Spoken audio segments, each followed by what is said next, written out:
Big pass வீட்ல நேத்து சில ஜென்மங்கள்லாம் கொஞ்சம் வன்மத்த கொட்டிக்கிட்டு இருந்ததுங்க. பார்க்கவே எரிச்சலா இருந்தது. ஆனாலும், இப்படி ஒரு கலவரம் நடக்குது அப்படின்னு எல்லாரும் பார்க்க ஆரம்பிச்சாங்க. கொஞ்சம் இன்ட்ரெஸ்டிங்கா போச்சு. அந்த அழுத சீன் எல்லாமே கஷ்டமா இருந்தாலும், இன்னைக்கு அது அப்படியே டோட்டலா மாறிப்போச்சு. இன்னைக்கு இவங்க எதுவுமே பண்ணல.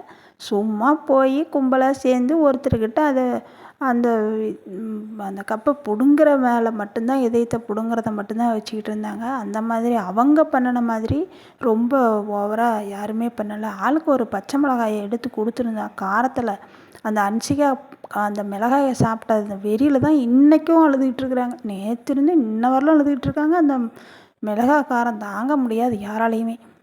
அந்த மாதிரி கொடுத்துருக்கணும். இந்த பழிவாங்கினவங்க அத்தனை வெறுத்துவோம். ஆனால் அது மாதிரி பண்ணுவாங்கன்னு எதிர்பார்த்தோம். ஆப்போசிட்டாக மாறிப்போச்சு.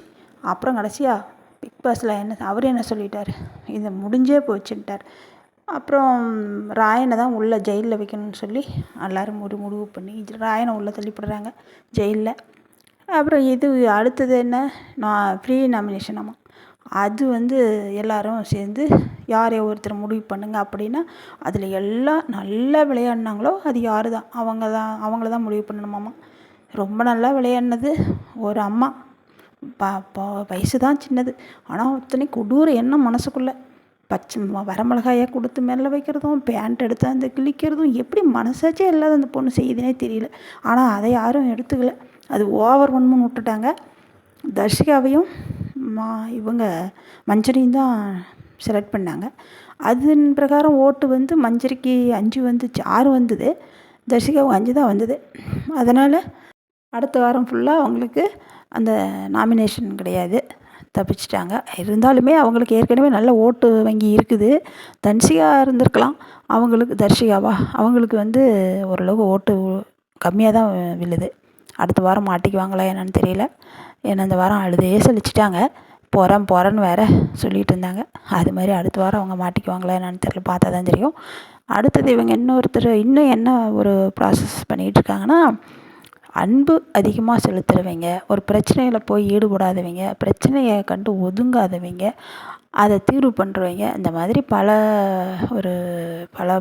விஷயத்தெல்லாம் சொல்லி அந்த மாதிரி இருக்கிற நபரை தேர்ந்தெடுங்க ரேங்க்கு வர முறையில் அப்படின்னு சொல்லி பிக் பாஸ் சொல்லக்குள்ளே ஒரு மனதாக ரஞ்சித் எடுக்கிறாங்க. அடுத்தது சத்யாங்கிறாங்க. அப்புறம் ஒருத்தர் இல்லை ஆனந்திங்கிறாங்க. இதில் பல வகையாக போட்டி போட்டுக்கிட்டு இருக்குது. அது இன்னும் யார் வரிசையில் எடுப்பாங்க, ரேங்க்கு பண்ணுவாங்கங்கிறது புரியல. அந்த ப்ராசஸ் ஒரு அடுத்த வாரம் போயிட்டுருக்குது. அந்த மாதிரி இருக்கிறவங்களுக்கு என்ன மாதிரி ஒரு கொடூரத்தை கொடுப்பாங்கன்னு தெரியல. அந்த பாசத்தை எப்படி அந்த பாசத்தை அப்படியே நிலையாக வச்சுருப்பாங்களா, அவங்கள இரிட்டேட் பண்ணுற மாதிரி இவங்க எதாவது பண்ணுவாங்களா, அப்போ அந்த பாசமெல்லாம் எங்கே போகும் அப்படிங்கிறதெல்லாம் பார்க்குறதுக்கு இன்ட்ரெஸ்ட்டாக இருக்கும். அதுக்காக தான் ஆள் தேர்ந்தெடுக்கிறாங்கன்னு நினைக்கிறேன். அது இப்போவே இந்த டெவிலில் என்னென்ன நடந்தது நேற்றெல்லாம் பயங்கரமாக நடந்துச்சு. அந்த மாதிரி ஒரு கொடூரத்தை கொண்டாந்தது சேர்த்துறதுக்காக தான் இப்போ ஆள் வரிசை பண்ணிகிட்ருக்காங்களோ என்னன்னு தெரியல, பார்த்தா தான் தெரியும். ஒவ்வொரு எபிசோடும் சூப்பராக தான் போயிட்டுருக்குது. ஆனால் இந்த தர்ஷிகாவுக்கும் அவங்க மஞ்சரிக்கும் போட்டி வந்தது பாருங்கள், யார் ஒன்று தேர்ந்தெடுக்கிறது என்னது. இப்போ சும்மா பேசி வரிசையாக அவங்களும் ஒரு ஒப்பீனியன் சொல்கிறாங்க, என்ன பேச விடுங்க. கடைசியாக தலைவரை பேசவே விட மாட்டேங்கிறாங்க. அதான் லீடர்னு சொல்கிறாங்க, லீடரை உட்கார வச்சிடுறாங்க. மேக்சிமம் நம்ம தீபக் தான் பேசுகிறாரு. அவருக்கு கூட ஒரு சான்ஸ் கொடுத்தாங்க. ஆனால் அவருக்கு யாரும் அதிகம் ஓட்டு போடாததுனால இந்த தர்ஷிகாவும் அப்படி பார்த்தா இவங்க கொடுமை பண்ணாங்கன்னா, ஒவ்வொரு போய் பேசியே சாவடிச்சார். தீபக் மட்டும் சாதாரணமாவா, இப்போ இரிட்டேட் பண்ணுற மாதிரி பேசலையா, அவரையும் வச்சுருக்கலாம், அந்த ஓட்டு போட்டிருக்கலாம். ஆனால் இந்த கொடுமை பண்ணவங்கள தான் ஓட்டு போட்டு எடுத்திருக்காங்க. ஆனால் அவரும் ரொம்ப இரிட்டேட் பண்ணார். முத்து கரெக்டாக சொல்கிறாப்புல, இது சும்மா சாதாரணமாக உடம்புல செய்கிறத விட மனசை போட்டு கிழிச்சு எடுக்கிறது தாண்டா ரொம்ப வலி. அதுக்கு தீபக்கே கொடுத்துருக்கலாம். அதனால தான் நான் ஓட்டு போட்டேன் அப்படின்னு சொல்லி முத்து சொல்லுவார்.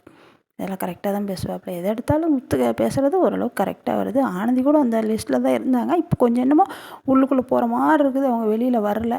இந்த மஞ்சரி யாரோ ஒருத்தர் சொன்னாங்களே, அருண் சொன்ன மாதிரி கரெக்டாக அவங்க அந்த டைம் பார்த்து அதை மனசுக்குள்ளேயே வச்சுக்கிட்டு பாயிண்ட் போட்டு மக்கள் மத்தியில் எப்படி பேர் வாங்குறது, எப்படி நம்ம வெளியில் வர்றதுங்கிற மாதிரி பேசுகிறாங்க. விஷால் சொன்ன மாதிரி இந்த வாரம் முழுக்க அவங்கக்கிட்ட அவங்கள தான் பேசிகிட்டு இருக்காங்க. மைக் அவங்ககிட்ட கொடுக்காத, நேற்று அப்படி தான் சொல்லுவாப்புல சத்யாக்கிட்ட. அந்த மாதிரி தான் மஞ்சரி வெளியில் வர்றாங்க. நல்ல ஸ்ட்ராட்டஜி சூப்பராக ஆடுறாங்க. அவங்களுக்கு ஓட்டு வங்கி விழுவுது. அவங்களாம் சேஃப் மூமெண்ட்டில் தான் இந்த வாரம் இருக்க போகிறாங்க. மேக்சிமம் இந்த வாரம் ரஞ்சித் தான் கடைசியாக இருக்க போகிறாரு. எலிமினேட் ஆயிடுவாரா ஆக மாட்டாரா அப்படிங்கிறது தெரியல. அதுவும் ஒரு பிசாசு இருக்குது பாருங்கள், குட்டி பிசாசு. அதுவும் லாஸ்ட்டு தான்.